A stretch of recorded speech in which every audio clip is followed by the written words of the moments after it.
नमस्कार, मैं भावना और चलिए देखते हैं झारखंड की 25 फटाफट बड़ी खबरों को। भीषण गर्मी की चपेट में झारखंड, आज से चलेगी लू। पारा 45 पार। झारखंड भीषण गर्मी की चपेट में है। इस बीच गोड्डा में पारा फिर 45 डिग्री के पार पहुंच गया। यहां अधिकतम तापमान 45.3 डिग्री रिकॉर्ड किया गया। इसके अलावा इस प्रमंडल के अन्य जिलों में भी पारा या तो 43 के पार रहा या उसके करीब। हालांकि पलामू और रांची के तापमान में थोड़ी नरमी दिखी। उधर मौसम वैज्ञानिकों का कहना है कि अगले 8 जून तक राज्य में गर्मी और झुलस आएगी। इस दौरान लू भी चलने के आसार है। राज्य के कई इलाकों में पिछले 24 घंटों के दौरान तापमान में आंशिक बदलाव हुए हैं। वहीं संताल इलाके में तापमान 1 से 2 डिग्री तक बढ़ा है। झारखंड के कई जिलों में गर्मी छुट्टी के बाद खुले सरकारी स्कूल। झारखंड में गर्मी छुट्टी के बाद कई जिलों में सरकारी स्कूलें खुली हैं। स्कूल खुलने के साथ ही उत्तर पुस्तिकाओं को मूल्यांकन भी शुरू होगा। गर्मी छुट्टी के बाद प्रारंभिक स्कूलों में वार्षिक परीक्षा का रिजल्ट 12 जून को निकलेगा। इस बार 15 मई से लेकर 4 जून तक गर्मी की छुट्टी दी गई थी। वहीं जिलों में गर्मी की छुट्टी के अनुरूप मूल्यांकन की तिथियों में भी बदलाव किया गया है। मंत्री बन्ना गुप्ता ने सरयू राय को माफी नहीं मांगने पर मानहानि केस करने की दी चेतावनी। झारखंड के स्वास्थ्य मंत्री बन्ना गुप्ता पूर्वी जमशेदपुर से निर्दलीय विधायक सरयू राय के खिलाफ मानहानि का तीसरा मुकदमा करने की तैयारी में है। बन्ना गुप्ता इससे पहले कोविड प्रोत्साहन राशि घोटाला और अश्लील वीडियो प्रकरण सह आर्म्स एक्ट मामले में सरयू राय के खिलाफ पहले ही 10-10 करोड़ रुपए की मानहानि का केस दर्ज करवा चुके हैं। मंत्री बन्ना गुप्ता ने सरयू राय को अपनी अधिवक्ता के माध्यम से कानूनी नोटिस भेजकर माफी मांगने को कहा है। कहा कि यदि माफी नहीं मांगी तो 15 दिन में 10 करोड़ रुपए की मानहानि का एक और केस करेंगे। झारखंड क्रिकेट एसोसिएशन के पूर्व सचिव के आवास पर ईडी का छापा। झारखंड में सोमवार को फिर ईडी की कार्यवाही से हड़कंप मच गया। ईडी ने झारखंड स्टेट क्रिकेट एसोसिएशन के पूर्व सचिव संजय सिंह के आवास पर छापा मारा। बताया जाता है कि अवैध बालू कारोबार और आय से अधिक संपत्ति के मामले में ये कार्यवाही की गई है। गौरतलब है कि संजय सिंह के पिता केपी सिंह भी मजदूर यूनियन के बड़े नेता हुआ करते थे। बता दें कि बिहार में बालू कारोबार से जुड़े मामले में झारखंड के धनबाद और हजारीबाग में ईडी की छापेमारी चल रही है। धनबाद के 3 बड़े कारोबारियों के ठिकाने पर छापेमारी जारी। झारखंड एफएसएल के 154 पदों पर होगी नियुक्ति। झारखंड के फोरेंसिक साइंस लेबोरेटरी में खाली पड़े 154 पदों पर नियुक्ति होगी। इसके लिए फिर से विज्ञापन निकाला जाएगा। वर्तमान में एडिशनल डायरेक्टर के 2, डिप्टी डायरेक्टर के 4, ज्वाइंट डिप्टी डायरेक्टर के 9, असिस्टेंट डायरेक्टर के 26, साइंटिफिक असिस्टेंट के 17, एलडीसी के 6, यूडीसी के 2, हेड क्लर्क के 1, ऑफिस सुपरिटेंडेंट के 1, ड्राइवर के 27 और 4th ग्रेड के 59 पद रिक्त पड़े हैं। झारखंड में लोकसभा चुनाव की सरगर्मी तेज। राष्ट्रीय क्षेत्रीय पार्टियों में रस्साकशी।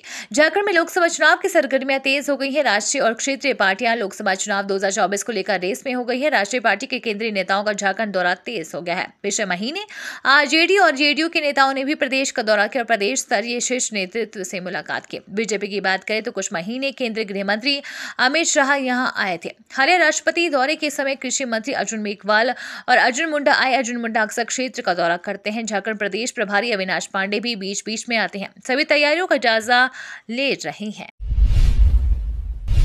झारखंड करमाटांड की पहाड़ियों में छुपा है दाहू। 4 थानों की पुलिस ने दी दबिश। झारखंड के साहिबगंज में 1000 करोड़ के खनन घोटाले में पुलिस ने दाहू यादव, उसके भाई सुनील यादव और पुत्र राहुल यादव के ठिकानों पर छापेमारी की। ये छापेमारी कर्मा पहाड़ और आसपास के पहाड़ियों पर की गई है।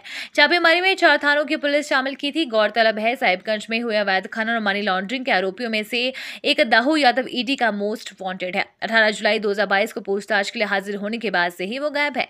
उसके घर पर कुर्की जब्ती तक की जा चुकी है। बावजूद इसके दाहू यादव अभी भी ईडी या पुलिस की गिरफ्त से बाहर है। ओडिशा ट्रेन हादसे के बाद देश भर में सेफ्टी ड्राइव अभियान चलाएगा रेलवे। ओडिशा ट्रेन हादसे के बाद रेल विभाग पूरे देश में सेफ्टी ड्राइव अभियान चलाने की तैयारी में है। रेलवे ने इसे लेकर एक आदेश भी जारी किया है। सूत्रों के अनुसार रेलवे ने अपने आदेश में सिग्नलिंग और बाकी ट्रेन यातायात की सेफ्टी से जुड़ी चीजों को गंभीरता से देखने को कहा है। ओडिशा ट्रेन हादसे के बाद अब इसे रिले रूम में एंट्री को लेकर खासी सख्ती और सावधानी बरतने के आदेश भी दिए गए हैं। खास बात यह है कि रिले रूम 2 चाबी से खुलती है। एक चाबी स्टेशन मास्टर और दूसरी चाबी जेई के पास होती है। दोनों की मौजूदगी जरूरी होती है।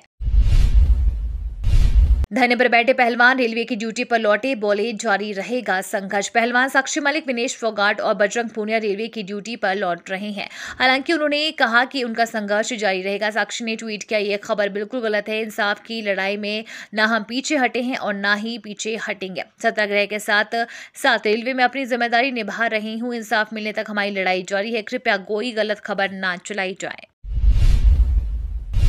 पर्यावरण दिवस पर पीएम नरेंद्र मोदी ने देशवासियों से कर दी बड़ी अपील। प्रधानमंत्री नरेंद्र मोदी ने सोमवार को कहा कि भारत वर्तमान आवश्यकता और भविष्य के दृष्टिकोण के बीच संतुलन बनाए रखते हुए पर्यावरण संरक्षण, जलवायु परिवर्तन के लिए एक स्पष्ट रोड मैप के साथ आगे बढ़ रहा है।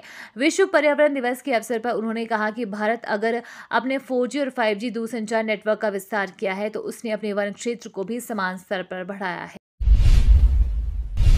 केंद्र के आदेश के बाद रेल हादसे में मृतकों के पार्थिव शरीर को मुफ्त में पहुंचाएगी एयरलाइंस। ओडिशा ट्रेन हादसे में अब तक 275 लोगों की मौत हो चुकी है, जबकि अभी भी घायल लोगों का इलाज अलग अलग अस्पतालों में चल रहा है। केंद्र सरकार ने इस हादसे में जान गंवाने वाले लोगों के पार्थिव शरीर को उनके घर तक पहुंचाने के लिए एक बड़ा फैसला किया है। नागरिक उड्डयन मंत्री ज्योतिरादित्य सिंधिया ने एयरलाइंस एडवाइजरी ग्रुप के साथ हुई बैठक में एयरलाइंस कंपनियों को यह आदेश दिया है कि वो मृतकों के पार्थिव शरीर को उनके शहर तक मुफ्त में पहुंचाएं। केंद्रीय मंत्री अर्जुन मुंडा ने एकलव्य आदर्श आवासीय विद्यालय का किया शिलान्यास। झारखंड के खूंटी जिले के अड़की प्रखंड के सुदूरवर्ती गांव बीरबांकी की तस्वीर अब बदल रही है। जहां कभी नक्सलियों की आवाज गूंजती थी, वहां अब शिक्षा की अलख जगेगी। बीरबांकी में लगभग 48 करोड़ की लागत से एकलव्य आदर्श आवासीय विद्यालय का निर्माण किया जाएगा। मोदी सरकार के 9 वर्ष पूरे होने के उपलक्ष्य में विकास तीर्थ के तहत रविवार को केंद्रीय मंत्री सह खूंटी सांसद अर्जुन मुंडा, तमाड़ विधायक विकास कुमार मुंडा और पूर्व सांसद पद्म भूषण कड़िया मुंडा ने संयुक्त रूप से एकलव्य आदर्श विद्यालय का शिलान्यास किया। झारखंड वित्त आयोग निष्क्रिय, 2736 करोड़ के केंद्रीय अनुदान पर संकट। पंचायती राज व्यवस्था के तहत राज्य वित्त आयोग की अनुशंसाओं को पूरा नहीं करने वाले राज्यों को वित्त वर्ष 2024-26 का अनुदान नहीं मिलेगा। केंद्र सरकार ने इससे संबंधित सूचना झारखंड सहित देश के सभी राज्यों को भेज दी है। केंद्र सरकार के इस फैसले से झारखंड को 15वें वित्त आयोग की अनुशंसा के आलोक में मिल रहे अनुदान के बंद होने का खतरा पैदा हो गया है। झारखंड में पिछले 5 साल के राज्य वित्त आयोग पूरी तरह निष्क्रिय है। आयोग में अध्यक्ष व कर्मचारी नहीं है और कार्यालय में ताला बंद है। रांची में 101 गैस सिलेंडर के साथ 4 आरोपी गिरफ्तार। रांची पुलिस ने गैस सिलेंडर चोर गिरोह का खुलासा किया है। इस मामले में 4 आरोपियों को गिरफ्तार किया है। इनकी निशानदेही पर पुलिस ने 101 गैस सिलेंडर को बरामद किया है। वहीं चोरी के गैस सिलेंडर को लाने जाने को लेकर एक ऑटो को भी जब्त किया गया। गिरफ्तार आरोपियों ने बताया कि नामकुम थाना क्षेत्र के खरसी दाग ओपी और नगड़ी थाना क्षेत्र के गैस गोदाम से गैस सिलेंडर चोरी कर विभिन्न गैस दुकान एवं अन्य व्यक्ति को बेचते थे। अन्य आरोपियों की गिरफ्तारी के लिए छापेमारी किया जा रहा है। एक और दिन बढ़ी पीएलएफआई उग्रवादी दिनेश कोप की रिमांड। पीएलएफआई सुप्रीमो दिनेश कोप की पुलिस रिमांड एक और दिन बढ़ा दी गई है। पुलिस 12 दिन तक दिनेश कोप से पूछताछ कर चुकी है। सोमवार को रिमांड अवधि खत्म होने पर दिनेश कोप को विशेष एनआईए कोर्ट में पेश किया गया। एनआईए ने और पुलिस रिमांड की मांग की थी, जिसे स्वीकार करते हुए अदालत ने एक और दिन का वक्त दिया है। अब एक दिन और पूछताछ करने के बाद दिनेश कोप को एनआईए कोर्ट में पेश किया जाएगा। अब तक दिनेश कोप की निशानदेही पर भारी मात्रा में हथियार और गोला बारूद बरामद हुए हैं। ओडिशा ट्रेन हादसे में झारखंड के 60 लोग घायल, 3 की हुई मौत। ओडिशा के बालासोर में 2 जून को हुई भीषण रेल दुर्घटना में अब तक झारखंड के 3 लोगों की मौत की पुष्टि हुई है। इनमें 3 की पहचान कर ली गई है, जबकि एक शव का अभी तक शिनाख्त नहीं हो पाई है। वहीं इस हादसे में झारखंड के 61 घायलों की पहचान की गई है। हालांकि मृतकों और घायलों की संख्या बढ़ सकती है। मुख्यमंत्री हेमंत सोरेन के निर्देश पर श्रम सचिव राजेश शर्मा के नेतृत्व में अधिकारियों और चिकित्सकों की टीम ने रविवार को बालासोर में घटनास्थल का जायजा लिया और इस हादसे में झारखंड के पीड़ितों से मुलाकात कर पूरी जानकारी ली। वनों पर राज्य सरकार के अधिकार शिथिल कर सकता है विधेयक। केंद्र सरकार के वन संरक्षण संशोधन विधेयक 2023 के मसौदे में शामिल प्रस्तावों से वन अधिकार अधिनियम पर काम करने वाले राज्यों के सामाजिक कार्यकर्ता चिंतित है। उनका मानना है कि मौजूदा स्वरूप में विधेयक लागू करने से वनों का तेजी से विनाश होगा, पैसा और वन अधिकार कानून का महत्व कम हो जाएगा। आदिवासी और वनों में रहने वाले समुदाय के अधिकारों का और ज्यादा हनन होगा। साथ ही किसी परियोजना के लिए ली गई वन भूमि के पर्यावरणीय प्रभाव का आकलन नहीं होने से पर्यावरण को भी भारी नुकसान होगा। वन संशोधन विधेयक 2023 मार्च में लोकसभा में पेश किया गया था। इसके बाद इसे संसद की स्थायी समिति की बजाय संयुक्त समिति के पास भेजा गया है। झारखंड में विश्व पर्यावरण दिवस पर मिशन लाइफ कार्यक्रम का आयोजन। विश्व पर्यावरण दिवस के अवसर पर झारखंड सरकार ने सोमवार को मिशन लाइफ कार्यक्रम का आयोजन किया। कार्यक्रम का आयोजन प्रोजेक्ट भवन में किया गया। इसका मुख्य उद्देश्य एक बेहतर पर्यावरण की दिशा में पहल करना था। कार्यक्रम में मुख्य अतिथि के तौर पर कृषि विकास मंत्री बादल पत्रलेख मौजूद थे। कार्यक्रम के अवसर पर मिशन लाइफ के तहत एक बुकलेट life@झारखंड का मुख्य अतिथियों ने लोकार्पण भी किया। मौके पर पर्यावरण संरक्षण को लेकर एक पर्यावरण एंथम का भी लोकार्पण किया गया। ओडिशा ट्रेन हादसे के बाद रेलवे सुरक्षा पर उठ रही हैं सवाल। पटरी बदलने पर खर्च नहीं हो रही हैं पैसे। ओडिशा के बालासोर या बालेश्वर में हुए ट्रेन हादसे में करीब 350 लोगों की मौत के बाद आरोप प्रत्यारोप का दौर शुरू हो गया है। विपक्षी दल यात्री और ट्रेन की सुरक्षा को लेकर केंद्र सरकार पर हमलावर है, तो सत्ताधारी दल की ओर से रेल हादसों का पुराना रिकॉर्ड दिखाया जा रहा है। इस बीच कंप्ट्रोलर एंड ऑडिटर जनरल की वर्ष 2022 की रिपोर्ट से पता चलता है कि रेल ट्रैक को बदलने के लिए जो फंड रेलवे को मिलता है उसका उचित इस्तेमाल नहीं हो रहा है। यहाँ तक कि कई रेलवे डिवीजन पैसे सरेंडर कर देता है तो रेल की पटरी नहीं बदलता। झारखंड में इंटर आर्ट्स की प्रखंड टॉपर सीता की मौत। झारखंड के हजारीबाग जिला अंतर्गत चलकूचा प्रखंड के ग्राम खरगू निवासी दुलार चंद पंडित की पुत्री सीता की मौत खसरा से हो गई है। गौरतलब है कि उत्क्रमित +2 उच्च विद्यालय चौबे की छात्रा सीता ने इंटर कला की परीक्षा इसी वर्ष पास की थी। सीता कुमारी को इंटर कला में 440 अंक प्राप्त हुए थे। वह प्रखंड टॉपर के साथ साथ जिला टॉपर में 7वां स्थान लाई थी।